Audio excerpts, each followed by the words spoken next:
Hello, my name is Frank Clegg, and I've spent over 40 years in the technology sector. My most recent position as a president of Microsoft Canada. In my career, I've seen the tremendous benefit that technology can provide. I've also seen the potential harm if technology is not implemented correctly. And I believe our current implementation of wireless technology is not safe. That's why I co-founded Canadians for Safe Technology and why I joined the business advisory group of the Environmental Health Trust. I am especially concerned about our current implementation of 5G wireless technology. And the more research I do and the more experts I talk to, the more concerned I become. Now, there's no doubt that there are benefits such as autonomous vehicle and faster download speeds. At the same time, I think there is potential harm. I think it's important that we understand that 5G is not just an incremental number on our cell phones. In fact, over 230 scientists and researchers from 41 countries around the world have formally written to the United Nations, their member nations, and the World Health Organization, expressing their concern over the planned rollout of 5G technology, especially for vulnerable populations such as children, pregnant women, and the environmentally sensitive. They have been joined by state legislatures and federal regulators who have asked the FCC to provide evidence that there is no harm from the rollout of 5G technology. There is no doubt that the engineers and businesses and companies that roll out technology are well-meaning. However, their focus is on being first to market and getting new products into the market as efficiently and quickly as they can.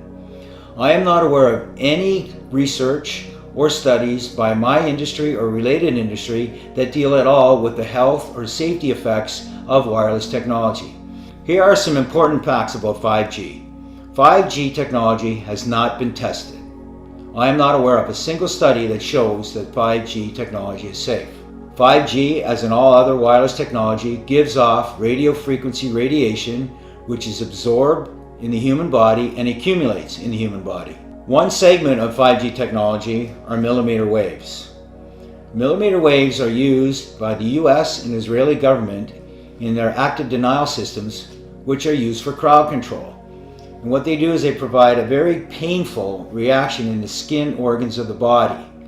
We have no idea what the impacts will be to human health if that kind of millimeter wave technology is used and we are exposed to it 24 hours a day, 7 days a week. There are significant proven health effects from wireless technology and wireless devices. These include insomnia, headaches, fatigue, heart palpitations, all caused by exposure to wireless devices and the radiation from them. More serious symptoms and conditions include heart arrhythmia, infertility, tinnitus, numbness or tingling in the extremities, diabetes, cancer, and permanent DNA damage. Mental health is also impacted, with increased anxiety, depression, rises in ADHD and autism, mood swings, and emotional instability. In fact, all of these health factors and conditions have risen exponentially over the last 30 years, and hundreds of studies that show proof of biological harm from wireless devices. Most recently, in 2018, the National Institute of Health's National Toxicology Program released the findings of a 14-year, $25 million study that showed clear evidence of harm in terms of cancer and permanent DNA damage. This study, several months later, was verified by the prestigious Ramazzini Institute out of Italy, which found the same results. Now you may ask how a product that has this potential harm could ever be released to the market and to the public for public use. Well, the way the process works is the FCC regulates all wireless devices and products associated with them. Unfortunately, the FCC is made up of previous telecom executives, lawyers, and engineers. It does not have any scientists or doctors that you would expect to be involved with the regulation of potentially harmful products. In fact, the FCC guidelines are 20 years out of date without any major significant improvement.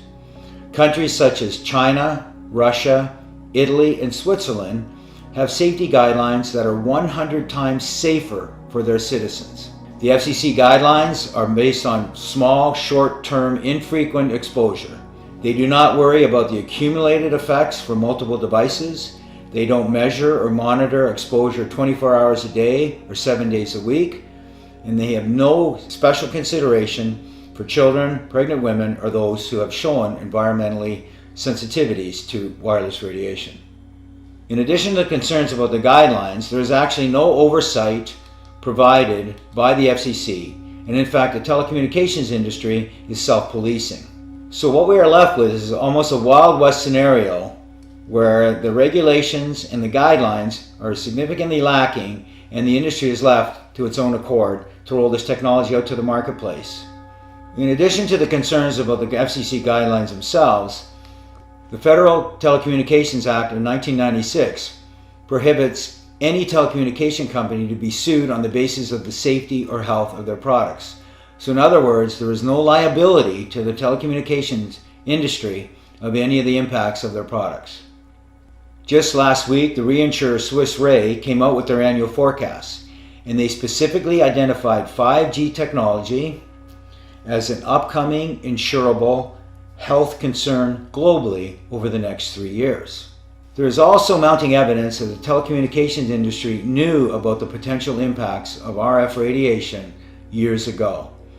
And in fact, we're starting to see some of the behavior from my industry similar to what the tobacco industry did over the last few decades. The telecommunications industry has over 500 lobbyists working in Congress and other areas of legislature protecting the industry. Together, all of these issues that I've referenced, plus the general lack of awareness in the general public, have led us to the situation where we are today. So where are we today? Today we currently have a significant amount of exposure in our homes, in our businesses, in our schools, and in most public areas we go to. Cisco has announced and predicted by 2030 there will be over 500 billion wirelessly connected devices in the world. That works out to be almost 60 devices for every person on the planet. Many states and cities around the world are debating and passing legislation about the rollout of 5G technology. And in fact, what we're seeing in the US is at the federal and the state level, they're fast-tracking some of this legislation to support the rollout of 5G infrastructure. Unfortunately, this legislation seems to be taking away all individual rights and the rights of local towns and counties and cities and passing more power to the telecommunication companies. We believe this is a historic and precedent-setting power shift from the individual and state and local level over to an industry. In fact, many communities in the US and around the world are passing moratoriums preventing the rollout of 5G technology until it is proven safe. 5G will impact you personally. There are designs that show the requirement for small cell 5G antennas as close as every third house in the neighborhood and could be as close as every 500 feet in public areas. The impact of that radiation at that level of frequency and intensity and power 24 hours a day and 7 days a week is unprecedented and is not understood. I've spent the last 5 years of my life, I've had the opportunity to meet with experts on a worldwide basis who have spent their careers studying the impact of wireless radiation and devices. I've also had the opportunity to meet with some of the great minds in the technology sector who have helped create these tremendous products that we use in our lives and provide tremendous benefit to us.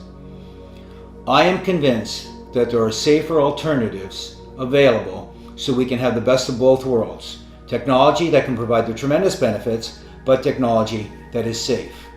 There is no incentive or motivation to provide the research and the funding to look for safer alternatives.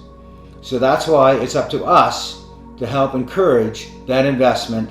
That can be by asking our legislators to pass legislation, encouraging industry to do it, or it can be by us directly trying to advocate for change in the industry to allow them to become more responsible to provide safer technology that still provides tremendous benefit. We can't do this all on our own. We need your help. Here's what you can do. The most important thing is to get educated. We have provided a little bit of an overview and some of the scientific evidence that shows there's a potential harm. But now you have to take the initiative. There are some tremendous websites, Canadians for Safe Technology, the Environmental Health Trust, saferemr.com, and the Physicians for Safe Technology. There are also other resources that are listed at the end of this video. We encourage you to spread the word, share this information, share the video with your coworkers, with your family, with your friends, with legislators at the state, federal level. Even your local school boards can have an impact if they choose to engage. Ultimately, your knowledge is in your power, and your power is in your hands. I fundamentally believe we can have the best of both worlds. That is access to the technology and the tremendous benefits it provides, but in a safe manner. We are advocates for safe technology, not no technology.